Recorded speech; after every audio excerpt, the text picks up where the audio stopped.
हलाहल की कथा, भगवान शिव और हलाहल का सामर्थ्य।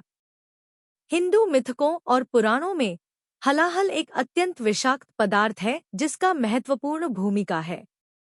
हलाहल की कथा भगवान शिव के विषय में है, जो एक प्रमुख हिंदू देवता है। इस कहानी में हम देखेंगे कि कैसे हलाहल नामक विष को उत्पन्न किया गया और भगवान शिव के आध्यात्मिक शक्ति के द्वारा कैसे यह विष निष्कर्षित किया गया। हलाहल का उत्पत्ति। कलयुग के पूर्व काल में देवताओं और असुरों के महायुद्ध का विवरण हिंदू पुराणों में मिलता है।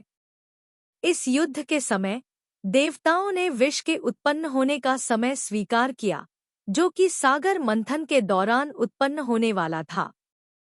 सागर मंथन के दौरान देवताओं और असुरों ने समुद्र का मंथन किया था ताकि अमृत का प्राप्ति हो सके।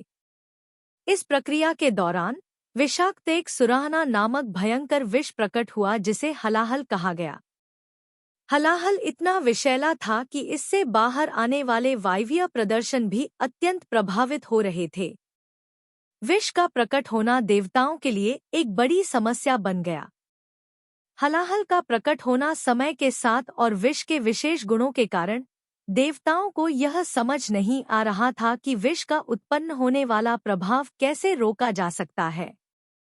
हलाहल का उत्पन्न होने के बाद देवताओं के बीच में एक विवाद उत्पन्न हुआ कि विष को किसके द्वारा निगला जाए। इस विवाद के समय भगवान विष्णु ने प्रस्ताव दिया कि भगवान शिव को हलाहल का विष निगलना चाहिए, क्योंकि उनकी शक्ति केवल उसका निवारण कर सकती थी। भगवान शिव की ध्यानपूर्वक पूजा। देवताओं ने संध्या के समय भगवान शिव को पूजा करने का निर्णय किया। वे जानते थे कि हलाहल निगलने के लिए केवल भगवान शिव ही समर्थ हैं। उस समय भगवान शिव पर्वत के साथ कैलाश पर ध्यान कर रहे थे। वे संपूर्ण ब्रह्मांड के सर्वोच्च आत्मा थे और उनकी ध्यान से ही सभी सत्य और शक्ति का स्रोत था। देवताओं ने भगवान शिव की पूजा की, मंत्रों का जाप किया और उनकी आराधना की। वे शिव की आराधना में बहुत ही आदर और श्रद्धा से लिप्त थे, क्योंकि उन्हें पता था कि भगवान शिव ही हलाहल का निवारण कर सकते हैं। भगवान शिव की कृपा। भगवान शिव ने अपने ध्यान से पर्वत पर बैठे हुए अपने भक्तों की आवाज सुनी। उनकी शक्ति की अनंतता को देखकर देवताओं का हलाहल विष निगलने का संदेश भगवान शिव के कानों तक पहुंच गया। उन्होंने अपनी ध्यान से बाहर निकलते हुए हलाहल के सामने एक बड़ा और भयंकर रूप लिया। उन्होंने हलाहल को अपने भयानक मुख से निगल लिया और उसे अपने गले में स्थानांतरित किया। भगवान शिव के इस आध्यात्मिक कार्य के परिणामस्वरूप उनका गला नीला हो गया और उन्हें नीलकंठ कहा गया।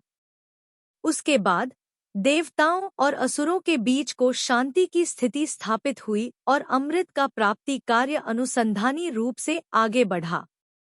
समाप्ति। हलाहल की कथा भगवान शिव की अद्भुत शक्तियों और आध्यात्मिक गुणों का प्रतिपादन करती है। इस कथा में हम देखते हैं कि कैसे भगवान शिव की ध्यानधारणा और उनकी आराधना से ही ब्रह्मांड के सर्वशक्तिमान शिव ने अपने भक्तों की समस्या का समाधान किया। यह कथा हमें शिव के अनंतता और उनकी अद्वितीय शक्तियों के प्रति आदर और श्रद्धा का अनुभव कराती है। इसलिए हमें इस कथा के माध्यम से भगवान शिव के आध्यात्मिक गुणों का समर्थन करना चाहिए और उनकी पूजा और आराधना करनी चाहिए। जय महादेव।